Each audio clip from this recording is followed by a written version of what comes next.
Well, you guys, shall we engage together? I know Renelle won't be here because her daughter is getting married in 1 week. And so this is crunch time for them. And she's getting married in France. So it's not just a, you know, next door wedding sort of thing. So Yeah. anyway, They have to compete with the Olympics for everything. true. Hmm. That's pretty crazy. Yeah. She's getting married on my birthday. I'm so excited. It's so cool. Wow. Anyway, let's engage the heavenly classroom together, shall we? Yes. And then we'll just see what's up.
All right, let's focus back here.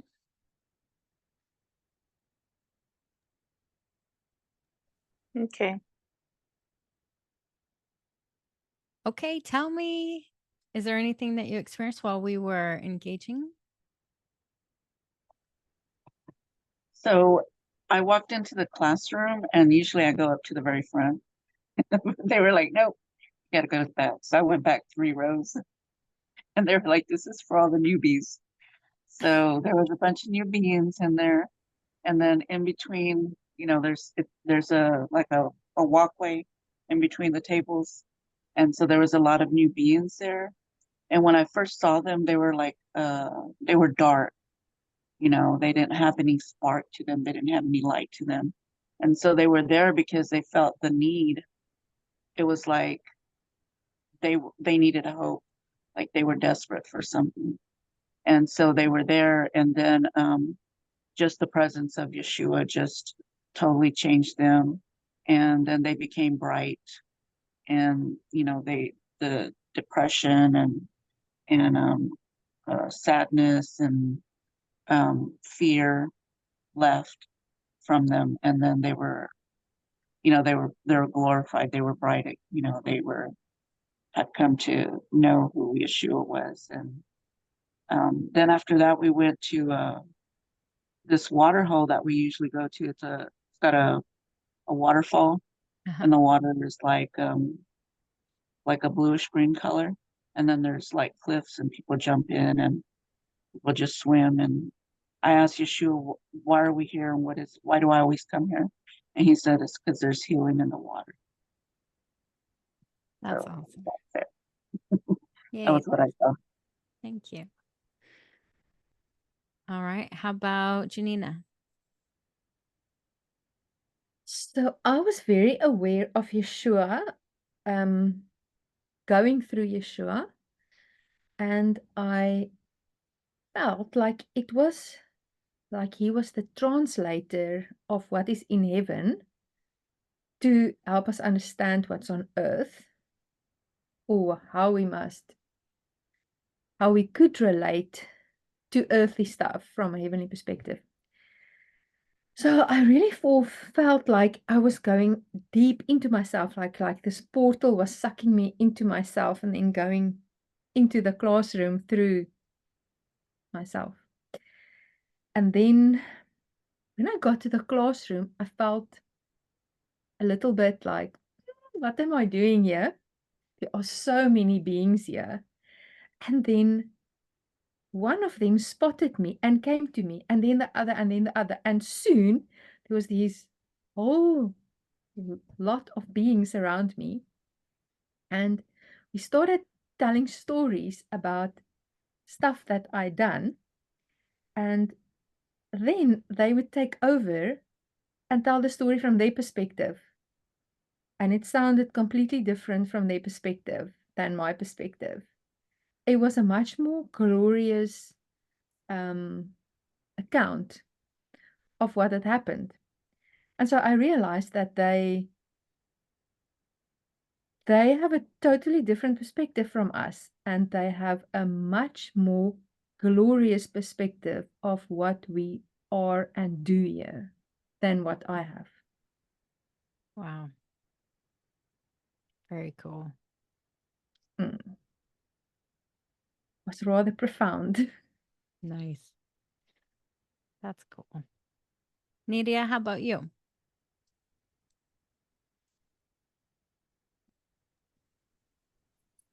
I actually was, I don't know, I was just thinking about the whales, and I felt like the father said, see, I send the pregnant whale some support and help. I care about the whales. Of course, I care about you guys. I care about you. I'm going to send the help. I'm going to take care of everything.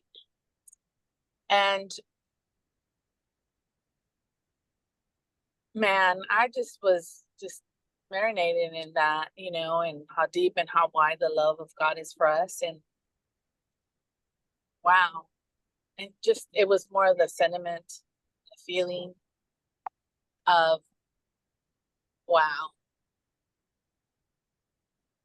just the fact that he is there, present, and taking care of everything. I love it.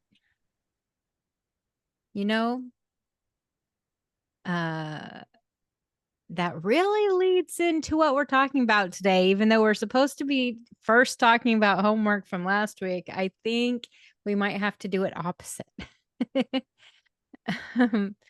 So what we're I talking love about, how he does that, because we feel like right now I felt like, okay, here I'm supposed to engage on the classroom and I'm doing the complete opposite. And here I am like engaging these whales almost, you know what I mean?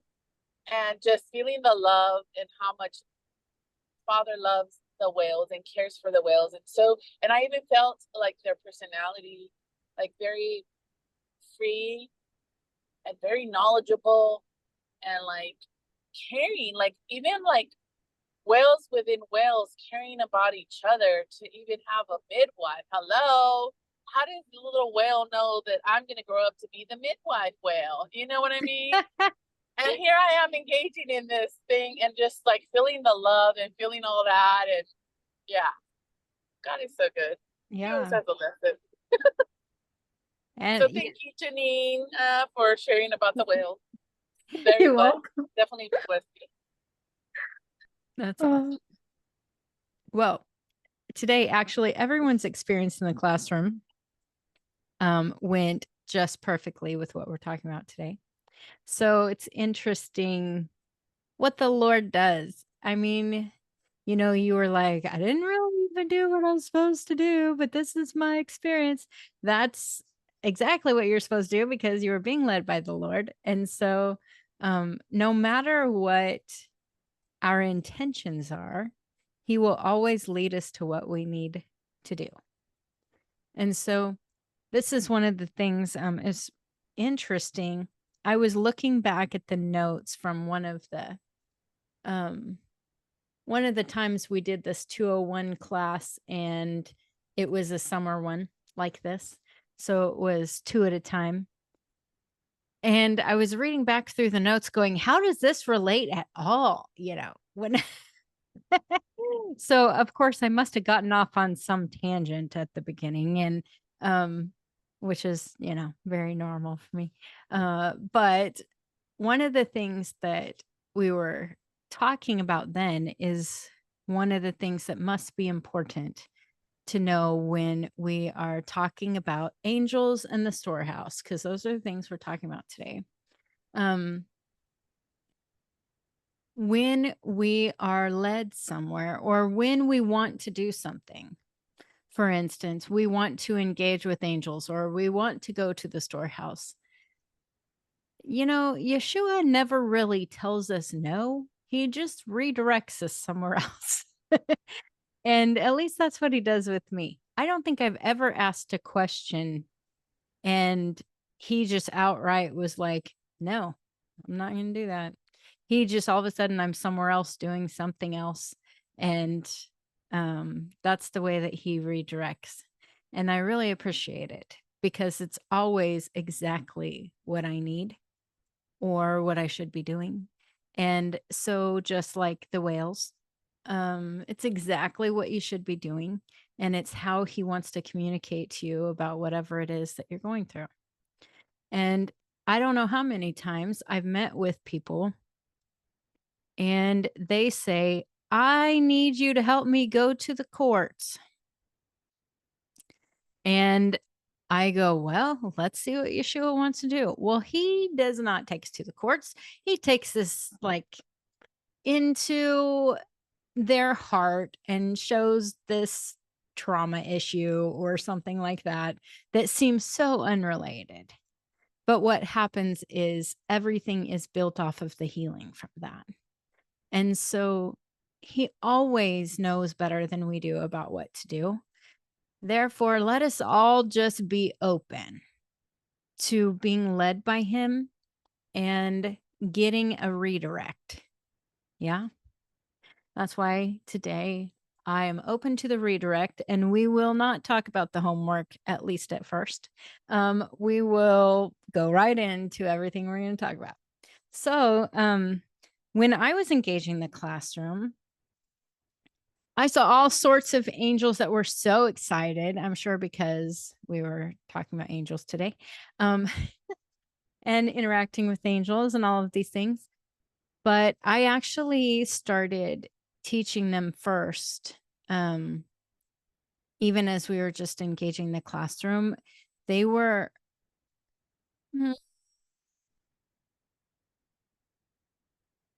feeling like they weren't noticed or used enough. I don't know if used is the right word, but you know what I mean.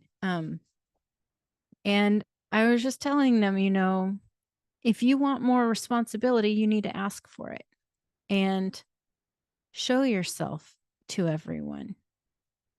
Yes, Nidia. More help, yes. More responsibility, no. You want both. Okay, Nidia, let me ask you this. Okay. Let me just ask you. If I said, Nidia, I need your help so bad, would you help me? You would go, I would love to help you. Let me take something off your plate, Christine. Wouldn't you? Which would be giving you more responsibility, but you would gladly take it if you could help. That is exactly how we all are. If we are really seeking the heart of the Father, that's how we are. We want more responsibility because it means helping him do what he wants. And it's the same with angels. It's the same with all of us. Sometimes I'm sitting here going, I can't do all this. I don't know what to do. And Nidia is over there going, I don't know how to be useful in the kingdom. I wish I just knew what to do. And I'm like, there's no one here to help me. But if I don't know that Nidia is sitting over there going, why can't I be useful? Nidia has to go, hey, Christine, I don't know if you need any help or anything, but I would be happy to help you. Then I would go, really? I could give you some things to do. That would be amazing. Right? That's why I told the angels, if you want to be used more, ask for more responsibility. Just make yourself known. Show up and say, hey, I'm here. I would love to help. It goes for all of us, I'm sure. Yeah, the friend that's visiting me at the moment, Yeah. I've never met her. We met on the internet. Uh-huh. And we've been friends for 3 years, maybe 4, maybe. And the other day she said to me, I have a cancer diagnosis and I'm not doing so well. And I said to her, well, why don't you fly here and come visit me? And then I can treat you. So she did. And ever since, I'm just upgrading every day. Isn't that so cool? Yeah, almost like a midwife. That's exactly what it is. You're just helping with the process. Yep. That's awesome. Well, so let's talk about angels, shall we? I could tell you 1 million stories, and I probably will, but I'm sure some of you have stories too. So I want you to think of any time that you have had any kind of help or assistance from an angel. Any kind of help or assistance. Okay? Just think that, and I'll start telling a few stories. Now, Nidia and Amanda, you have heard a lot of my stories and taken a million classes, so I'm just going to pre-apologize for probably you hearing the same stories over and over and over. Okay. It's okay. We love them. Praise God. But you haven't heard my stories. No, you haven't heard yes, Janina's. Awesome. Okay. So I'm going to start with one story and then we will go around and share a story. Okay. So, I'm trying to think of a very good one. Okay. I have worked with lots of angels who help me with technology and fixing things. Okay. Not just technology, but fixing various things that I am no good at. Okay. I don't know if you know this, but I am not considered a handy person. I am like, how do I tighten this doorknob? And Eden looks at it and goes, well, it has screws. Why don't you just get a screwdriver and tighten it? And I'm like, that would be logical, wouldn't it? You know, I don't think like that. Okay. I don't even have a clue what to do with anything to fix anything. And so I have angels who help me, and it's wonderful. Well, one time we had a refresh conference here in Wichita, and we were going to do a mikveh in the morning where we were filling up the baptismal tank, and we were going to do, like immersions. Well, sounds good, except for the water heater quit working. But we had like all of these handy men who they do all this fixing of everything. So I'm like, okay, you, and you downstairs, fix this water heater. They're like so excited to help. Okay. They were, oh, finally, I'm not just here to learn. I can help do something. So they went downstairs and I just left them to it because hell, I don't know anything about fixing stuff. And so anyway, so eventually one of them comes back upstairs and says, Christine, we can't get it to work. And I was like, oh, really? Sure you can. He said, come down and we'll show you what the thing is. Okay. All right. Like I actually know what they're talking about. I don't know. And so, but I go down with them anyway. And they're trying to explain all this stuff that I'm like completely clueless about. And I just said, did you guys engage any angels or anything and ask them to help? And they're like, oh, we didn't think of that. And I'm like, you guys, okay, just do that, please. Okay. And so they started pressing in and praying. And as they started doing that, I got in my spirit. I don't know how to say that, but the angels were showing me how they like it when I communicate with them better than when they do. And it's because I speak in their language, not in English or whatever. Okay. I sound like a fool to everyone else when I do it, but when I speak to the angels, it sounds like it's so high pitched and weird. Okay. So I try not to do it around people very much because it's Can really you kind of say strange. something? Can you say hi to the angels or something? I want to hear. I mean, sure, but you can too. I didn't like teach myself this or have class, it's just speaking in tongues, but except for it's weird when it's always higher pitched when I'm talking to them. But yeah, I almost just did it and I got embarrassed. Ah. Ay, que no siya ka na na. Ay, si ka na na siya. Ay. Ay, ka na siya na na. Si na na. Ay. So It sounds lovely. okay. Well, it sounds silly to me. So anyway, they were just speaking in English, asking them to help. And the angels will still help. Okay. And they did, and they fixed it, and it was great. But then it's like the Lord told me that this is a teaching moment for these guys. that I need to talk to them about learning to speak to the angels in their own language.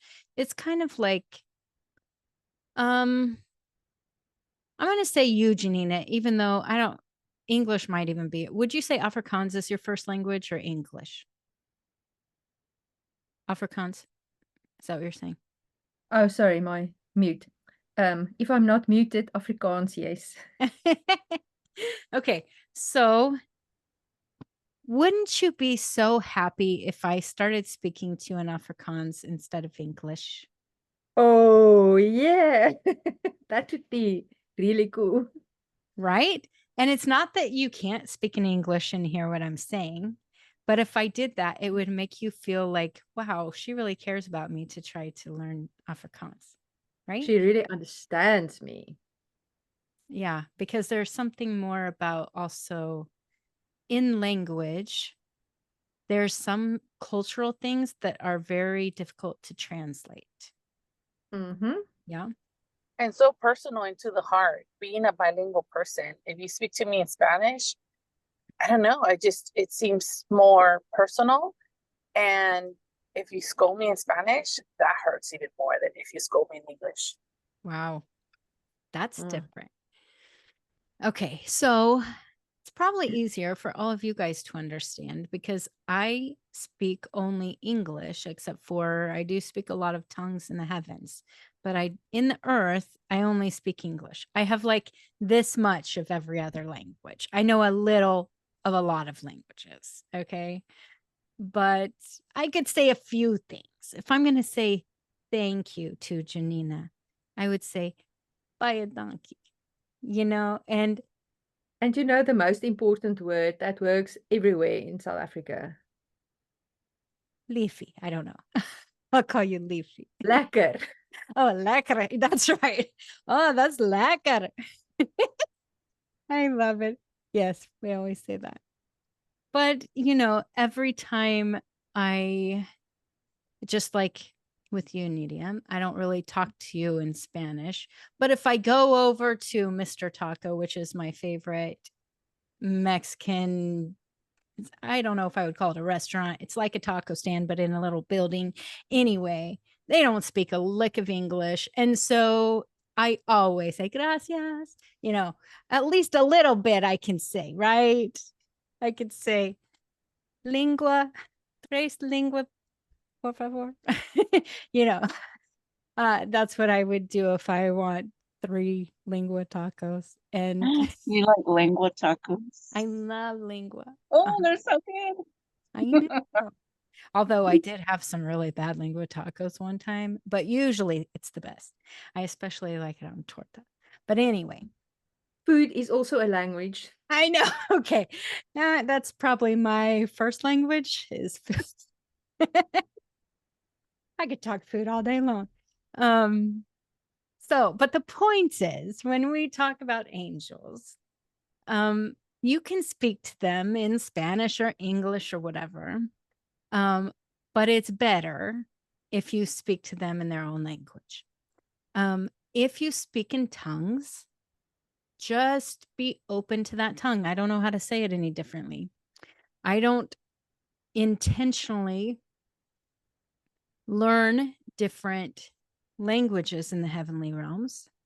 I communicate with my heart and I speak what the Spirit leads. And so I don't usually pray very much in tongues. That's not me. Okay. I'll just be honest. Like everybody's a little different, but for me, usually I'm either speaking to fallen angels or I'm speaking to heavenly angels, or I am speaking in the spirit for like healing or something. I don't really, I guess it's a little like praying, but it's a different way of manifesting. And so I wasn't here to talk about heavenly languages as much as just honoring those you're around in the heavens. If you can be open to learning their languages or maybe not even learning them, but letting your spirit speak them. That would be beneficial. Okay. So there is one angel story. Janina, would you like to tell an angel story? Yes. So long before I knew I could engage angels or really thought that I could see them, I was about 22 and I went to tour Morocco solo. And it was at that time the country with the highest sexual assault in the world. Wow. And so I was very careful and a little bit scared. So on the night of my departure, I had to catch a flight from from Marrakesh to Casablanca, and then from Casablanca to Johannesburg. But all the signs was in Arabic, and I couldn't read them at that stage. And I was in the hall for arrivals, and I thought I was in departures. So now I'm in Casablanca waiting for this connection flight, and I'm in arrivals. And at some point, I went to the bathroom and I thought, oh, it's about half an hour. I better get everything ready and I'm going to fly soon. But there's nobody calling me. And I thought, that's so strange. And the woman I had stayed with had put a nice piece of cake in for me. So I had a piece of cake. And I came back into the hall, and there was a black man with in uniform on, and he said to me, "Are you going to stay here tonight?" And I said, "No, I'm catching a flight to Johannesburg." And he grabbed my arm and he grabbed my suitcase and he started running with me. And he ran me through the checkpoints, and the next moment I was on the plane. And I sat down on the seat and the plane took off.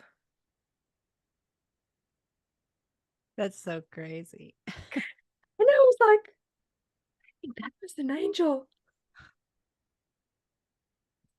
There's only one flight per week to Johannesburg.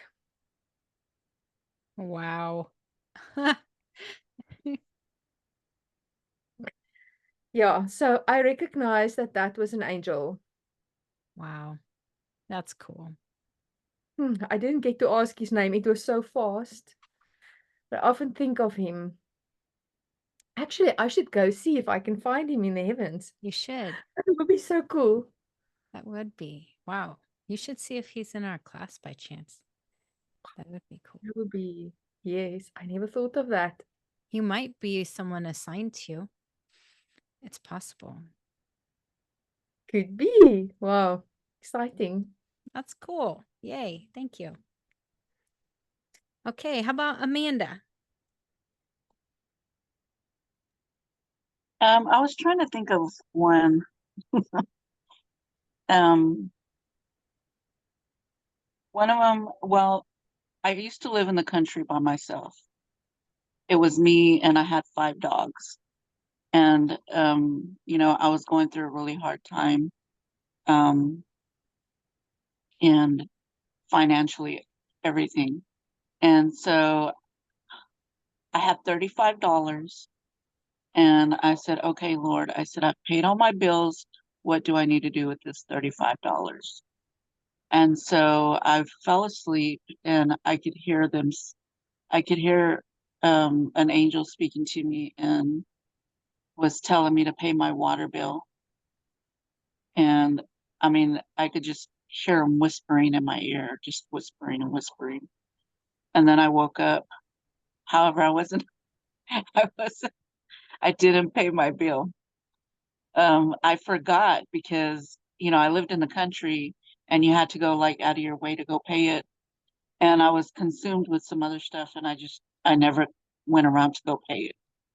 So they ended up turning off my water. But, and then I want to share another one where I was upset about something. It was the same time frame. And, in the country where I lived was a lot of windy roads and stuff. and you're supposed to be driving like 20 miles an hour. However, we would drive through there going like 40 and 50. And I was so angry that I had a really bad migraine headache. And there was these dogs, and the dog was sitting directly in the middle of the road. And it was a pure white dog. It was just pure white. And he just sat there and he just stared at me. And I had to stop. And he just sat there and stared at me. And I said, okay, Lord. I said, I hear you. I said, okay. Uh, I'm just going to give this all to you. I'm not going to be angry about this anymore because I can't deal with this. And so I did, and I slowed down and got to the stop sign. And I was like, I could have easily had a wreck or something because of the way that I was driving. And I think that dog was an angel, just sitting there staring at me. It's very possible. Before you even started telling that story, I was reminded of this dog that was an angel. And so it is very possible. Yes, there was two of them, and they were both pure white dogs. I had never ever seen them before because I kid you not, they sat this high. They were Wow. this high when they were sitting there because he was taller than the front of my car. Wow. That's They were big huge. dogs. Yeah. How funny. That's cool. Awesome. Thank you for sharing that. Nadia, do you have any stories to tell us? I have one on a car too. Actually, I was thinking, okay, which one? Um, I was young. And I actually had gone out to go get something for lunch. Must have been like in my 20s. And I had gone through, like, you know how you have the main streets and then you have the little streets that goes through the neighborhoods or whatever. And I was like, well, I'm at lunch. I'm gonna take my time to go to work or whatever. And so I went through the little side streets, kind of a little longer route to get to work just because I had time and I, wanted to, I don't know, just take my time. But I went on the little side streets and there was I was going north to south, and then there was that street met up with another street that was going east to west, but it was like a dead end.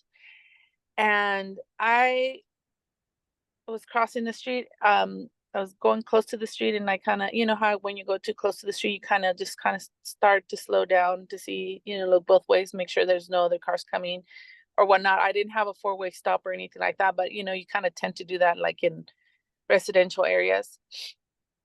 And so I kind of stopped and I looked both ways and there was nothing.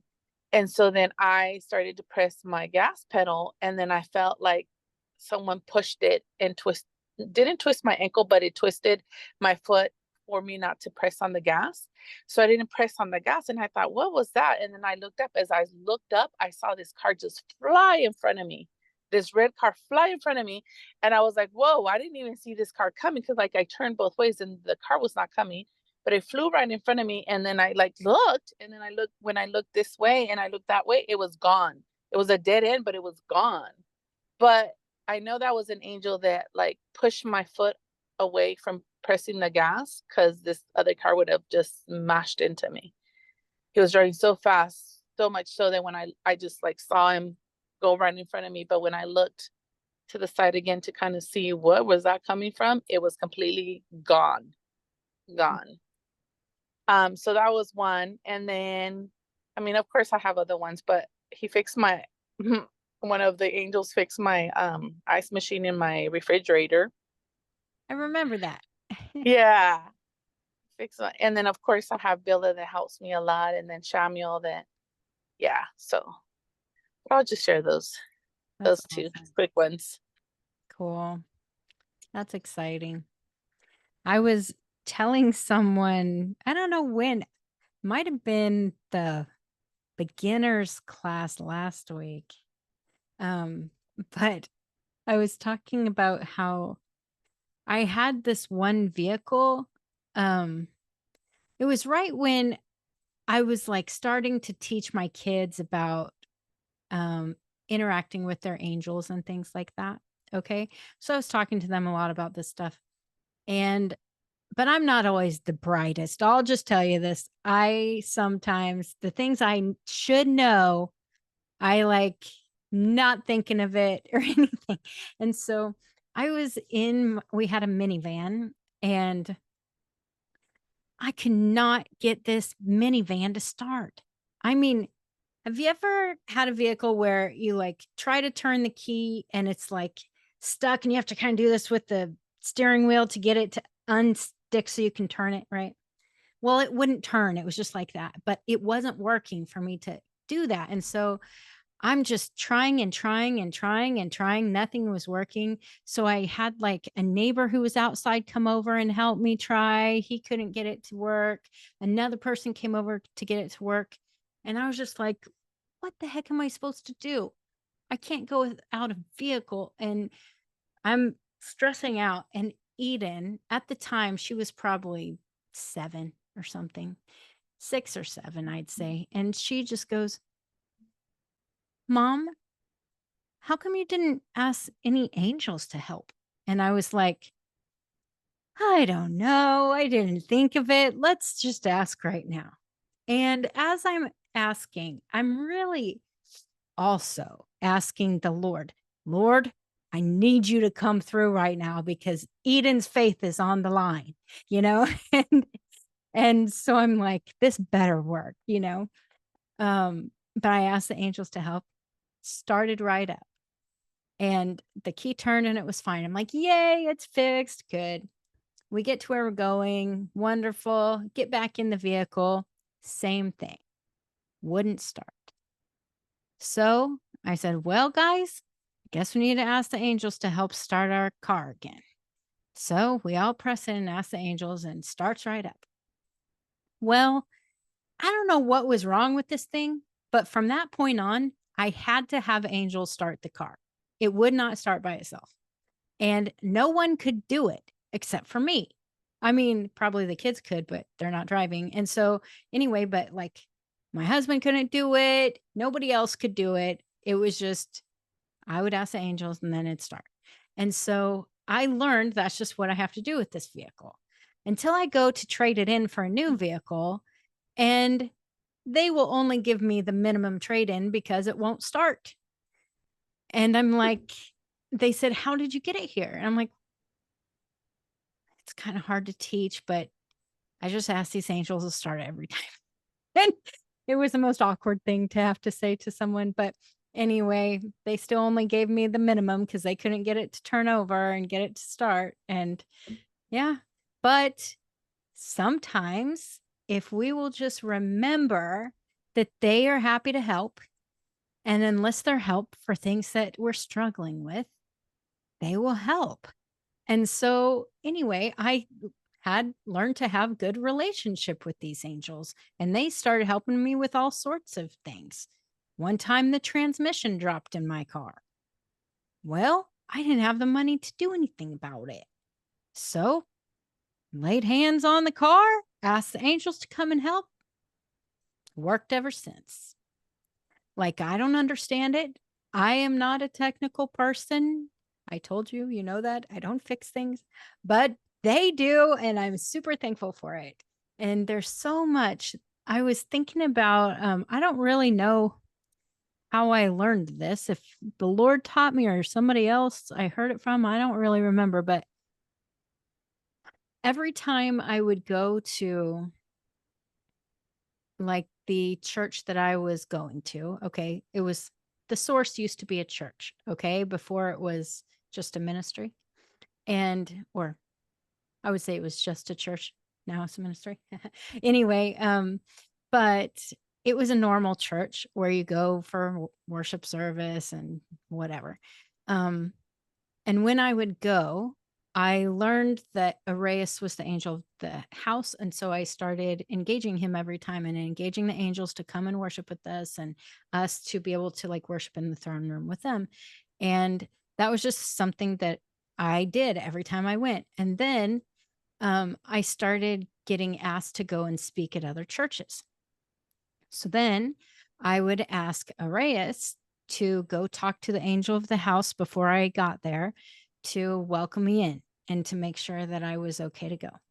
And so he would do that. It was awesome. And I remember the first time I went to this little church in Texas.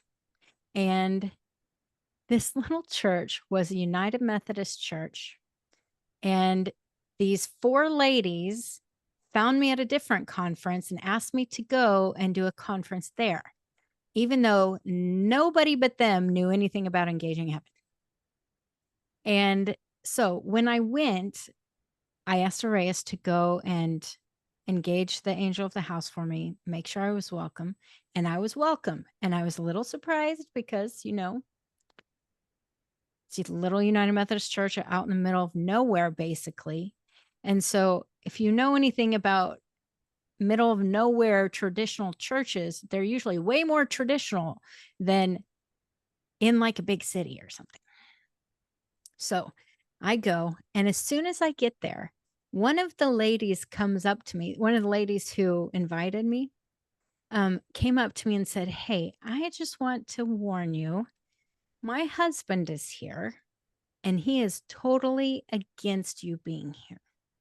And so I just want you to know he's kind of a big influencer in this church. And I just want to apologize because we didn't know it would be this bad."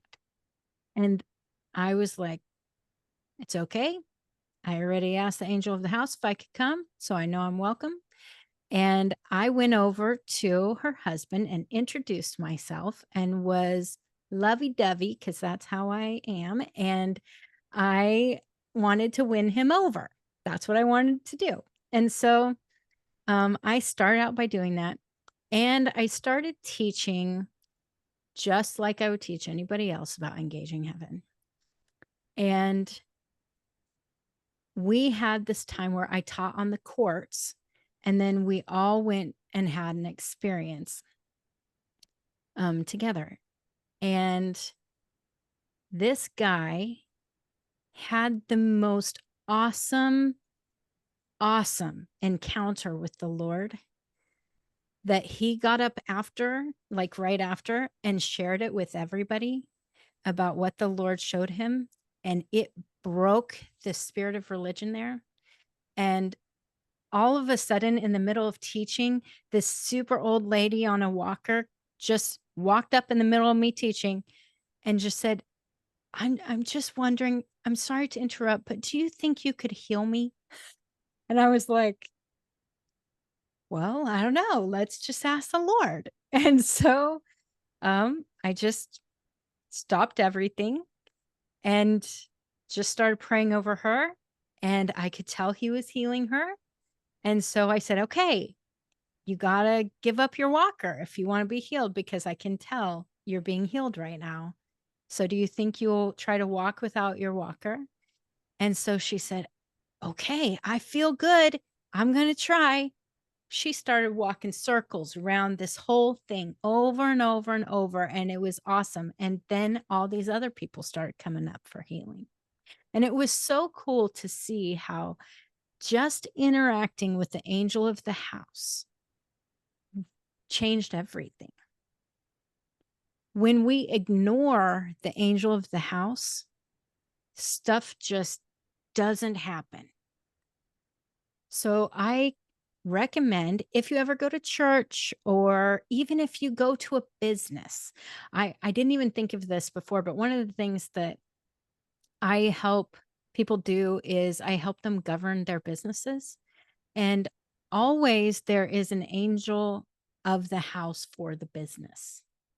And a lot of times they're unaware of it, but there is always an angel assigned to the business. And so if I can help people interact with that angel, things start to flow better and it starts to change things. And so anyway, as we were engaging in our classroom today, one of the things the Lord had me do, which is so funny, I felt like it had nothing to do with our class too. Okay.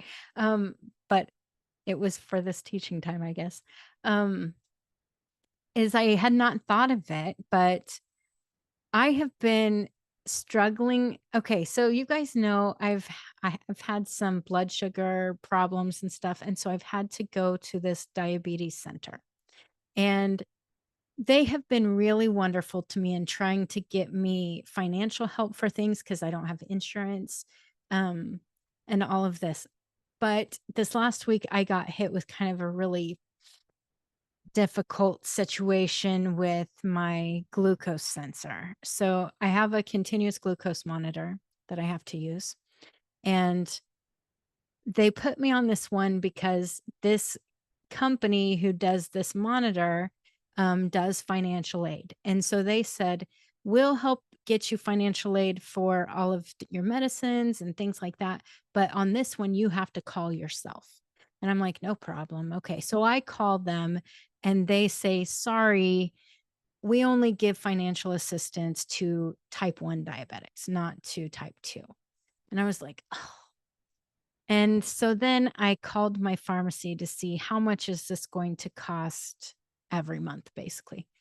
Well, this particular monitor costs $150 every 10 days. And so it's a lot for me, like an extra $450 just for my monitor, not for anything else. And so I've been a little stressed about it. And I was meeting with someone who is going into the 301 class. And I was meeting with her, Patricia, if you know her. And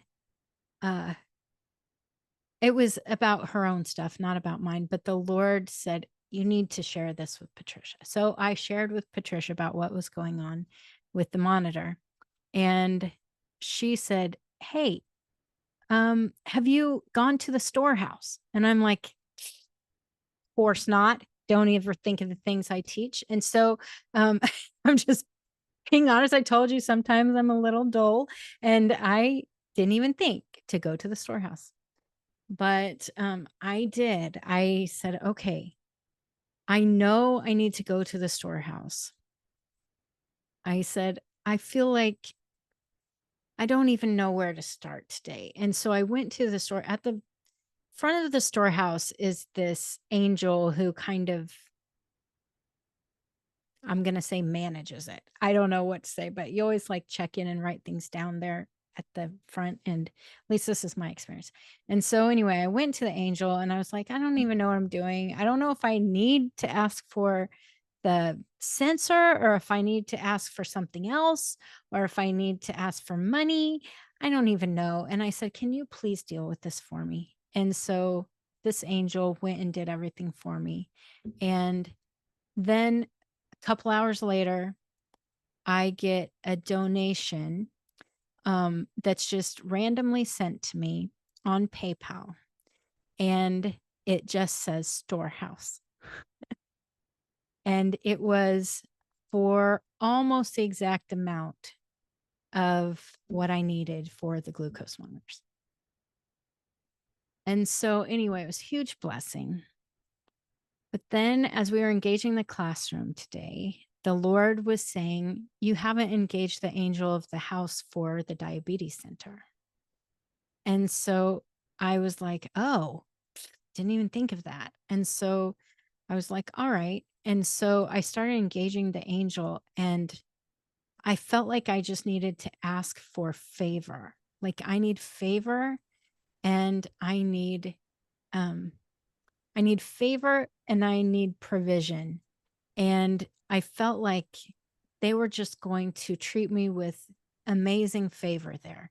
And I don't even know exactly what that means. So I'm interested to see how it will go because I have an appointment tomorrow. And so I'm going to probably get to interact with the angel more, which is great. But also see what that means with the favor. So anyway, very interesting, but I wanted to, really go over engaging the angels of the house of businesses and of churches and all of that, because I think there's a lot that we are missing out on because we don't even know to do it or remember in my case. So Let's remind each other. Hey, have you done this? For the business that you have you engaged the angel of the house?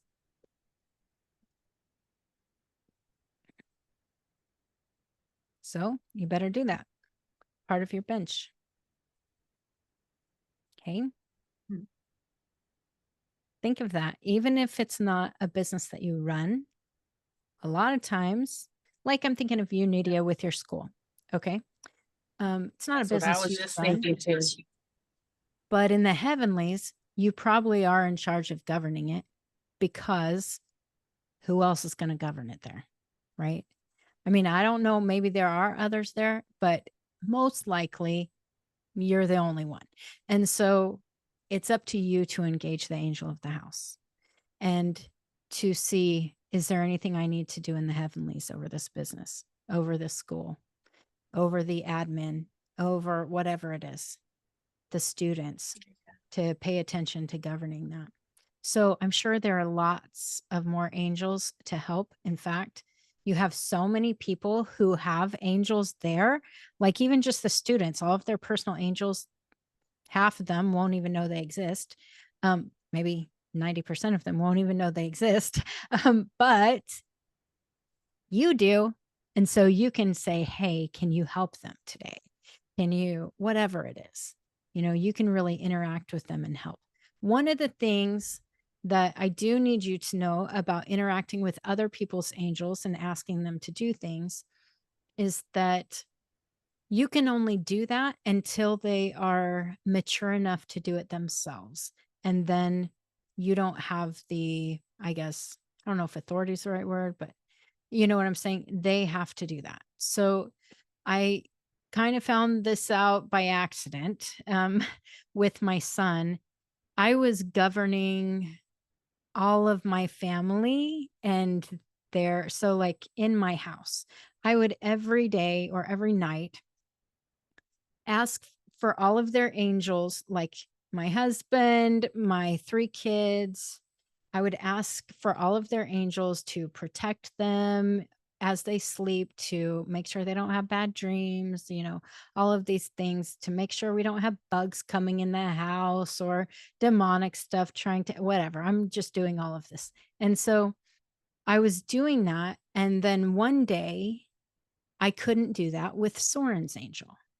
Soren is now 16, but at the time he was 8. And I was confused. Why can't I do this with his angel?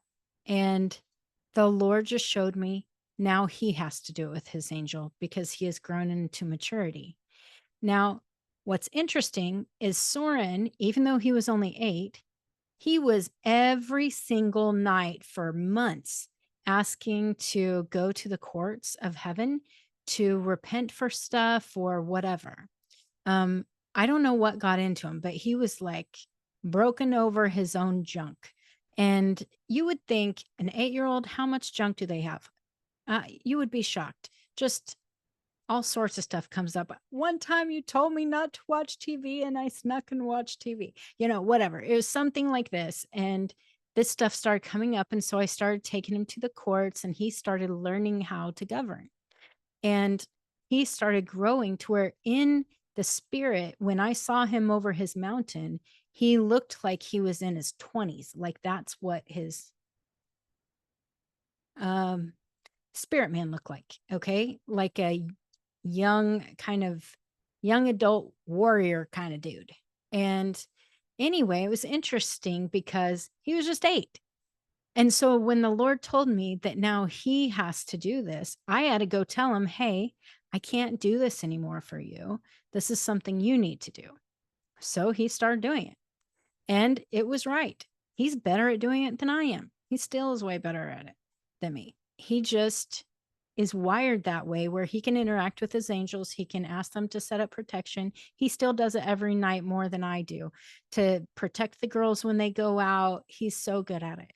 And this is something we have to be sensitive enough to not just do it because we know it's something we should do, to be able to know, oh, I'm getting a blockage here. Why am I getting a blockage? Why can't I do this? Because we learn things through it.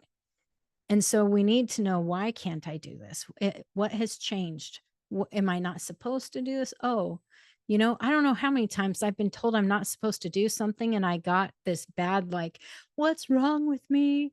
Why am I not good enough? And then the Lord shows me, no, that's just not your job. This is what you need to do. This is who you're made to be. Somebody else has to do that.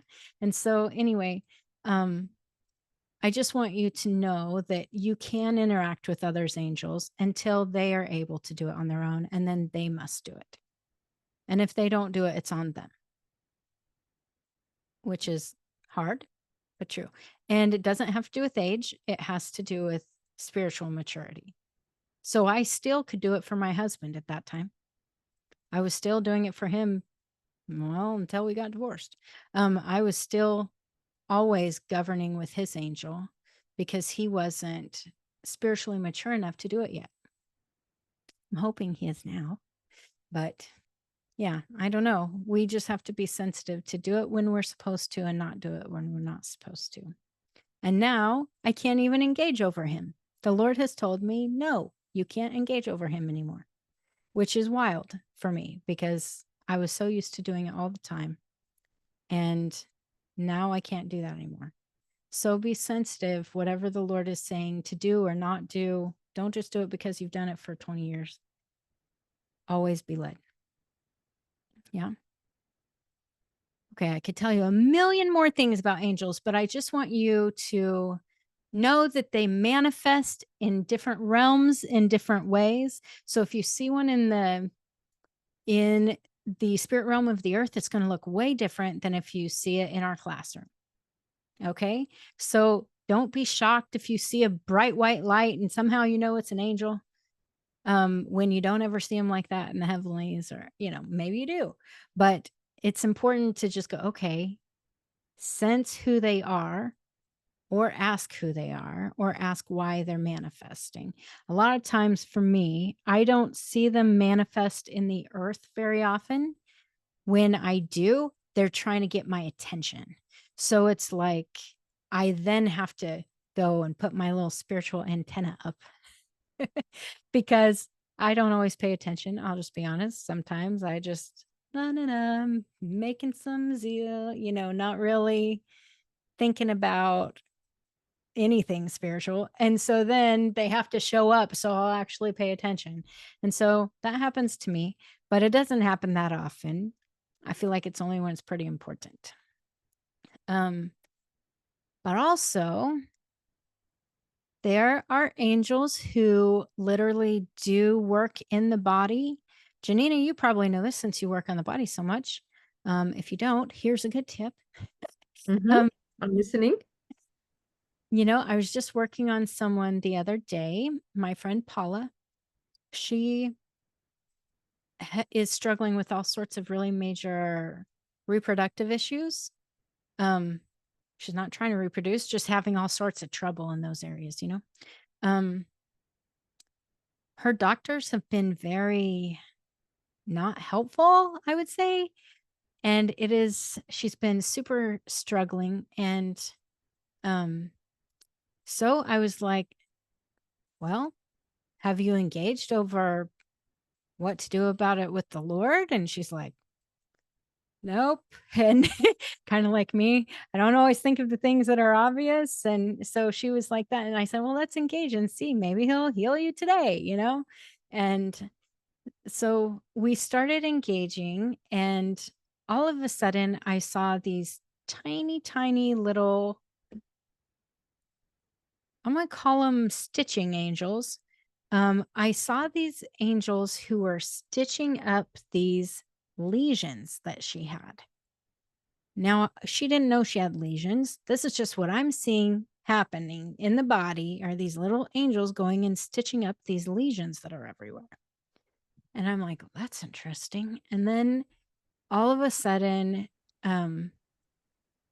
Yeshua said, she needs to lay down on this operating table. And there was this angel who was like this master surgeon. And then he said, you need to tell her to actually lay down. So we were in my car and I said, hey, could you just lean your seat back and lay down for this and just rest with the Lord? And she goes, actually, he was just showing me to do that, but I don't know why I was too shy. And so anyway, she just laid down and all of a sudden this surgeon was doing the surgery on her. Now, I've seen lots of angels do like this light laser sort of surgery in the heavenly realms, but this was just different. It was something I'd never seen before, how he was doing this and enlisting these other angels around. And even there was this like anesthetic from Yeshua that was strange. And, all these weird things were happening. But lots of angels got involved in this healing for her. And so, anyway, I'm saying this to say there are all sorts of different kinds of angels that do things, ones that come in the body to do it while you're healing. As we were going through this, she was also going through some inner healing at the same time. And so it was like all of these things were happening simultaneously. Sometimes we need just physical healing. Sometimes, I would say most times, it is attached to soul healing. But we need to be open to the spiritual healing. So this is different because a lot of people think of soul healing as the same as spiritual healing. But these angels were doing it so much in the heavenlies, it was to her spirit doing this certain surgery. Yes, it was affecting her body, but it was really doing surgery on her spirit. So angels manifest here in the physical, but they also are for sure doing things in the heavenlies. So let's not forget that. They are not just for manifesting in the earth. That's actually quite secondary. They do way more in the heavens. So if we can think of working with them in the heavens more, that's more important. I often have them, it's interesting that Amanda was talking about them whispering in her ear because I'm often led to send angels to whisper in people's ears and tell them things. And so it's interesting that you said that because I was like, yay, I do that a lot with them. And I don't really understand why, but I'm told to have them whisper in people's ears. And so cool. And it is just like almost a subconscious reminder or of making them go a certain way or doing something. They never are forceful. It's just like hey, go do this. So anyway, there is a court of angels if you don't know about that. So you can go to this court. Usually Yeshua leads me to this court to kind of enlist angels on a certain thing that's come from maybe the mobile courts or something like that to manifest it on the earth. So they go in the spirit realm over your mountain and start moving in that way. And they start going and doing things and delivering scrolls or whatever's supposed to happen. So there are usually tons of angels there who are super eager to help. So to say, hey, who wants to help? Who's up for it? Okay. It's a good thing to do because a lot of times more of them will come than is necessary. And that's not a bad thing to have more help than you think you need. I have a question. Please. So engaging the angel of the house, if you go to court, are you going to engage the angel of the court or are you taking the angel of the family? I don't ever go to court with angels. So tell me what you're talking about. Well, I have got some court sessions coming up. And oh, you mean going to court in the natural? yeah. Sorry, I was thinking courts of heaven. Okay. Yeah, I've been accused of doing that, but no, I'm actually talking about the earthly. Okay. All right, cool. So try again. Okay. Say your whole thing again. So now I understand what you're talking about. When I go to court, Yes. who do I go to? The angel of the court or the angel of my family? Who do I would say you go with your certain angels, maybe those of your children if it's allowed. Okay. Mhm. I would ask the Lord or, ask them if they can come or something, but for sure engage the angel of the house there. So I would, if you're going to the court, there has to be, I've never done this before. I only know because the Lord is literally showing me at this moment. Okay. But there is an angel of the court there who is affecting the judge. And so it is important that you engage the angel of the court there. I don't know if you'd call it angel of the house, but you understand it's the same thing. So there is an angel of Principle is the same. yeah. So one who's in charge there. I would ask your angel, probably, whatever angel you feel led to go engage with that angel before you do and have him like introduce you, ask if it's okay that you guys come, that sort of thing, to ask him to welcome you in. Because there's something different that happens. Let me tell yet another story. Okay.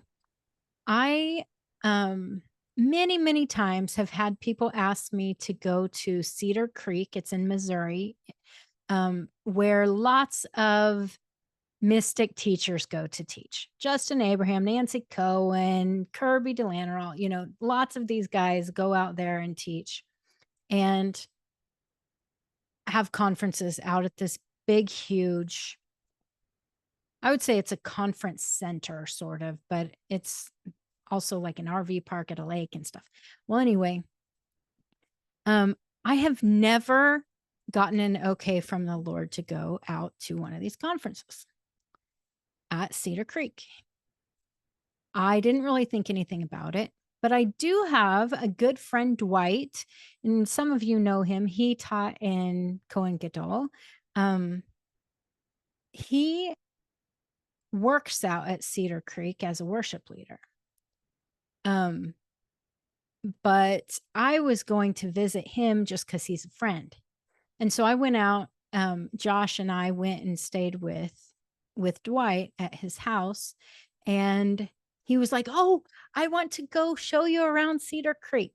And I was like, "Okay." Well, as soon as I got up to the property, I could feel that Arias and I were not welcome. And it's really interesting because I know I could still physically walk on, but I couldn't spiritually go on, if that makes sense. So even though I could walk on the property, I would have no spiritual influence or anything, which is not something that I do. Okay. So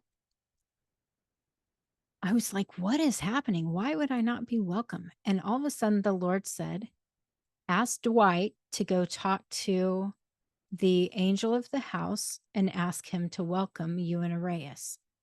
And I was like, okay. And I said, Dwight, do you happen to know the angel of the house here? Because I don't know how much, like he engages, but I don't know how much, he does all that. And he's like, oh, yeah, of course. And I said, could you just ask him to welcome and invite Arias and I onto the property? And he's like, why wouldn't you be able to do that? And I'm like, I don't know. Just would you ask him? And he's like, okay. And so he went and engaged with him. And he was like, sure, they can come. So Dwight said, hey, he said, sure, you're welcome to come on. I'm like, cool. All of a sudden, you could just feel the doors open. And so we went on and did this little tour. And when I went into this one, it's like where they had all their conferences, but they were just building a new conference center. So it was kind of like the old place, if you will. He took us there, and there were all of these angels who were there, but they were like in chains. and not, yeah, that was very weird. I've never seen anything like this before, actually. They were trapped. And I was like, what is happening? And I started just worshiping and getting all of these like downloads about this. And so I just started freeing them all. And they were like bowing to me, not worshiping, but like so grateful that I came there and freed them. And I was like, what in the world? Because this is a very good spiritual place. So I was kind of confused, like, why would that be happening? And I saw that it was by accident that they were basically enslaved, if you will. I don't know if that makes sense, but they were chained there. And that was not something that someone intentionally did, but somehow someone did that in the spirit. And so, anyway, they just needed to be freed. And it was great. And it was so awesome. That never would have happened if I hadn't had Dwight go interact with the angel of the house and let us on, because I was not allowed to go on. And the funny thing is, it wasn't that the angel of the house had anything against me. It was just, for some reason, Arias couldn't go to him, which I don't understand that. I'm still learning. But Arias was also not welcome on. And so something had to have been established there, or something that had blocked that. And so, anyway, I would just recommend always asking, always paying attention to how you feel. If you don't feel welcome, ask why, and ask if you can talk to the angel of the house or have your angel talk to the angel of the house or something. Okay? Does that make sense? I know it's a little fuzzy because I'm not entirely grown in this whole process, but I think it's important to recognize that sometimes our authority is important, but not always welcome somewhere until there are negotiations or something. I know that's how it is for me. I don't know if it's that way for everyone, but I would guess that for the more mature, that that's the case. Yeah. You guys are looking pretty confused. You all have this look. No, I'm just thinking, I'm thinking, and I'm just like, okay, Lord, like guide me on this. But it feels like almost like me personally, when you first come to the Lord, and I'm not saying that's them, but I'm just kind of trying to put that in like my life, or like in my perspective, or like, how can that be? And it almost feels like in the real life, not in the real life, duh, we're in the real life right now, but I'm saying like, let me help explain myself better. In the physical, that's what I mean by the real life. In the physical, if we invite someone home, we don't just invite anyone, right? You kind of have to know who they are, or like we're like cautious about it, or for us, we would be like, Lord, would that be okay? But I think that, I don't know, I'm just thinking like even in churches, I know that being part of a church for like 14 years, I remember like the congregation praying for like protection and setting angels around the campus, around the church, and not to let anyone in, period. Right. But now I'm thinking, well, maybe that was sort of a white witchcraft prayer in a sense, because out of our ignorance, don't let anyone in, yet make it according to the will of the Father. If the Lord says, yeah, let them in. You know what I mean? Yeah. I guess I'm trying to make sense of it. It's like, oh, maybe we could have prayed some type of prayer that way, where nobody goes in or out, period. Because that's what we said, but that wasn't really our intention. Our intention was to not let anyone in with bad intentions, or anyone that was not of God, or something like that. You know what I mean? And like, just like our home, we don't just let anybody in. People don't just come in, we don't just open the door to anyone. So I don't know. I guess that's how I'm trying to make sense of it. But then that also teaches me to pray that, Lord, in your protection, maybe camp the angels around my home, heavenly protection, and allow those that the Lord would want to allow to come in that bring goodness, or it is the will of the Father. Because even if they're good, but they're not supposed to be there, you know what I mean? I guess to me, it's just like, man, it's hard to try to make sense of it. I was And thinking about this, as you were speaking, the angels who were like chained up. I was so confused about that. And even until you were just speaking, I didn't think of it, but it's very possible that have you ever been to a place where some bozo wants to interject and come up and say something and you're like, dude, that is so not from the Lord. Have you ever had this? Maybe, okay, I have seen it a million times. You want to have grace for everyone, but you're also like, that wasn't really a good word. You know what I mean? Um, I wonder if something like that happened and the people in charge there said, Lord, we don't want anyone to minister here unless they're asked or something. A lot of times we do these kind of what you said, white witchcraft prayers that could have super good intention, but chain up those who aren't asked or something. You know what I'm saying? It could be that the angels were not ever meant to be chained up, but they were because someone said no one can minister here unless they're asked to or something. I don't know. I was just or thinking they're to stay here and minister here. I mean, because the ministry was so beautiful, and therefore we say they are to stay here or something. that's true. That could be too, because it was very strange how it was like they could only be in that location, in that room even. And yeah, I don't know. Very interesting. I feel like I'm always learning. But you're right. We have a tendency to say these things kind of out of our own heart and desire, but not truly understanding the impact of what it will bring. Um, so yeah, if we engage our angels, let's just be sure we aren't asking our own will, but we are only doing what Father is leading us to. Because even if you like asked for protection from this and this and this, I even the other day was praying with a lady who was struggling with some parasites in her body. And she asked for no parasites, no bacteria, no anything to be in her body. And in my mind, I'm like, but I mean, actually, you need a little bit of that. You know what I mean?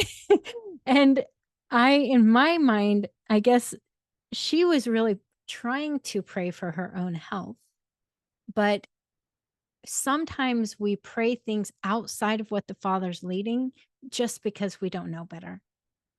And it's interesting because we actually need some parasites. Like there are things that we actually need, and then there are ones that hinder us. We need some bacteria, but then there's the ones that hinder us. And so we just need to be sure that what we're doing is paying attention to what the Father's leading. So if you go to govern at night and you want to work with your angels, do whatever the Lord is leading you to do with your angels. Just show up. Okay, so it's important to show up. It's just not important to do the exact same thing every day, every night. It's going to change, and it should change. And we need to make sure that we don't go above and beyond what we are led to do and just have our own ideas about things, right? So, Janina, you're going to court. Make sure that you ask for everything that you and your kids need. Ask for that from the Lord. Ask what beings you can interact with, who can help. But let's switch to talking about the storehouse now. Okay. There is a place in the heavenly realms called the storehouse. Anything you possibly need, peace, a bed, hotel accommodations, anything you need is there. It is basically your identity supply. Okay. So it's anything that you need that is according to your identity, your true identity. So I am not going to find a Lamborghini there. I'm saying that because it's not part of my identity. Okay. I don't need that to do the Lord's will. I don't need that to be happy. I don't need it. That's just not my identity. Okay. That could change. I'm not going to limit the Lord, but I will say, like, you understand the things I need are there. The things that are just flamboyant, I don't need. They're not, I'm not going to find them there. One of the things that I learned is that sometimes I want things, but I don't need them. And it's important to only ask for the things you need, not necessarily the things you want. The Lord can give you the desires of your heart, but generally it's not found in the storehouse. This is going to be Him providing in a different way the things that you desire or whatever. But the things you need will be there. So I'm thinking about, you're going to court, you're going to ask for the things you need, right? You are going to ask for what your children need, all of that. This is going to be an important time. You probably should go to the storehouse, ask, say, hey, Yeshua, can we go to the storehouse to make sure and we get everything that we need? The visitation, the housing, the whatever it is that you need, that stuff be supplied to you from the storehouse. Generally, if I get something from the storehouse, I then release it from heaven into the earth over my mountain. So honestly, a lot of times I'm just supposed to like toss it out there. You know, I mean, it may look different for everyone, but that's usually, I'm just like, whoop, and then it goes. And in the natural, yeah, you might blow it. Yeah. In the natural, I try to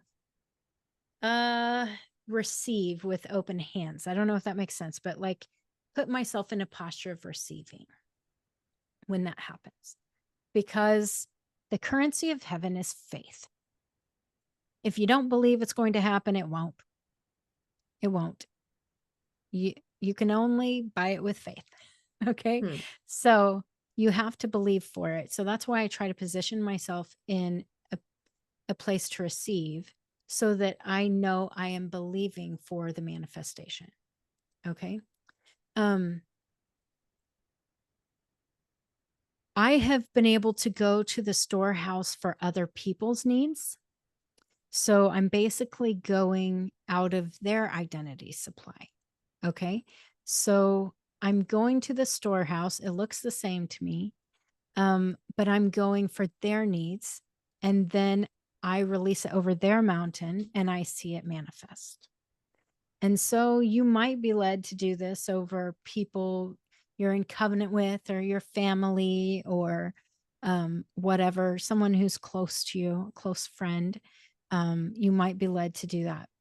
One time I was going to this home group called the Ecclesia, and this couple led it, and it was all engaging heaven stuff. It was when I very first started out, and there was basically no one I knew that I could connect with. And I started going to this little house gathering. And this couple always had an offering plate out, just for people if they wanted to trade and sew in and all of that for them. And one time I became good friends with the wife, and she became a really good friend of mine, and they were really struggling financially. I don't really remember with what, but they needed money somehow. And um I had no money. And so I couldn't give them any money, but I really wanted to give. And so I was like, man, Lord, is there any way that I can, get money in heaven? And so he led me to the storehouse, and he gave me all these gold coins. And so then I went over their mountain and I just released it over their mountain.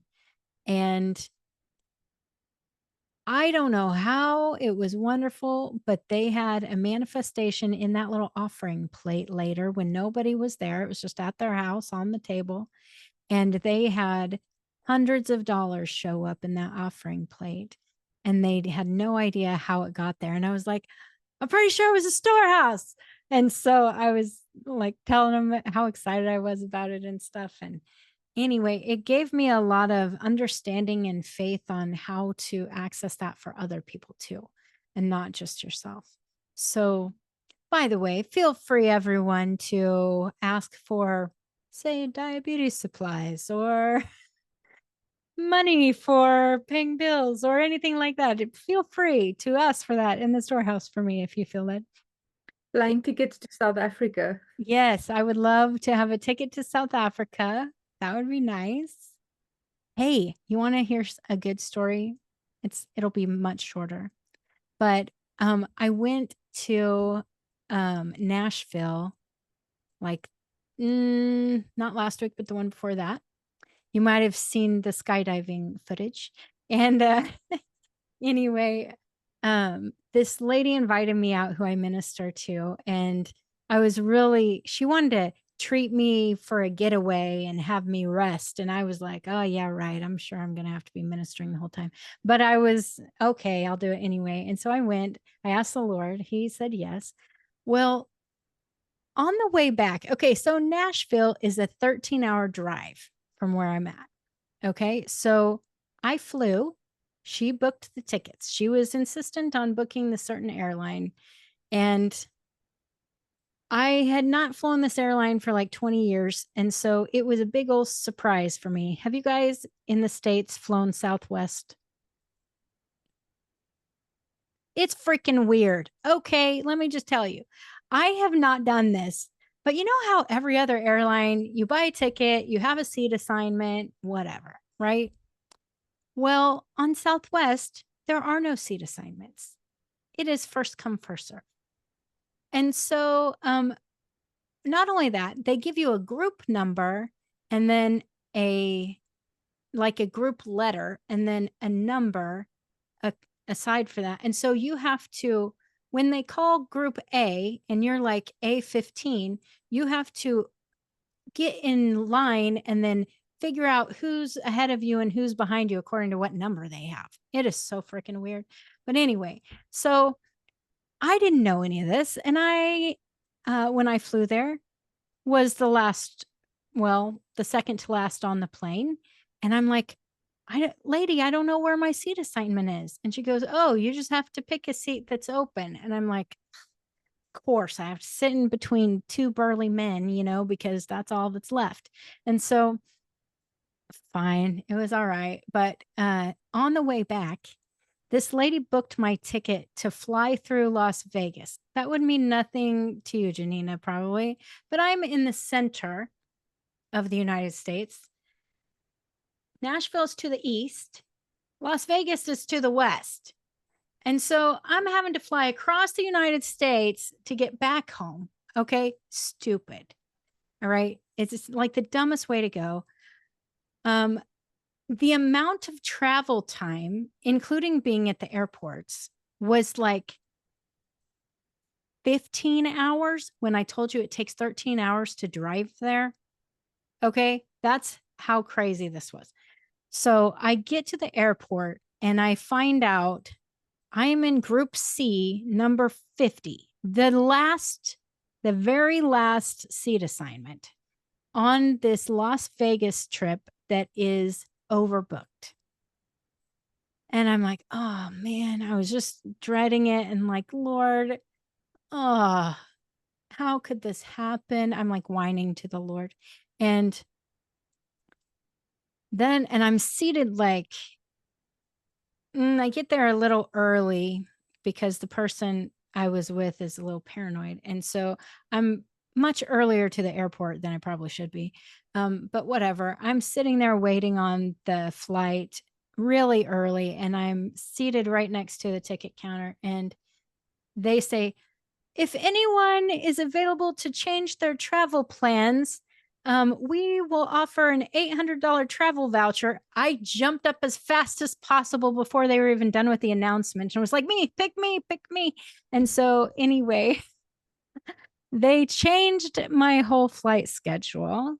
They gave me an $800 travel voucher. And then I said, so is there any way you could move me to like A group in the next flights instead of being at the end? And they said, "Oh, let me see." And they're like, "Oh, no, they're all sold out. But I'll put on your ticket pre-board so you can get on before everyone else." And I was like, "Sweet." And so anyway, I got so much favor on this. My whole point was I have an $800 travel voucher for not my favorite airline, but at least in the United States, I could get to a place that would make it cheaper to go to South Africa. So I'm just Cool. saying. That was a long story for it, but it was so fun to have all the favor. What did you say? The first step. The first step. That's all I need is a couple more steps, right? Yeah. Yes. Anyway, well, you guys, I'm excited about the storehouse and about engaging with angels. We have so many angels in this class who are very ready to get going and to help. And so I saw this in the beginning of our engaging session, and I just want you to know you can just ask who wants to help. I want to give you stuff to do. It would be awesome. They might have things you don't understand you even need help with. So ask them what they're good at. Say, hey, what are you good at? What are the things you like to do? Because honestly, they're not good at everything. I've had a very bad but loving back massage from an angel who was not meant to give back massages, but was a traveling angel. And so, sometimes just like I might step up and try to screw in something when I don't know how to do anything. I'm just being nice. I'll do what you tell me to do. They're very similar. So just ask, what is your specialty? What are you really good at? That's what I want you to do. Okay. And I've had one who was more mature. I said, hey, could you do this for me? And he said, no, but I'll find someone who can. And so that is a very mature thing to do. So you can do the same thing with that. You can also offer your own help for them. So they might have assignments that you could be helpful with. Just ask, is there anything you need my help for? Because we're meant to partner together. They're not like our minions, They're other heavenly beings just like we are. Yeah. Hmm. Okay. This was a Questions? very exciting class. Thank you. Good. So Nadia and Amanda, who have already been through this class once or twice, is there anything that you gleaned?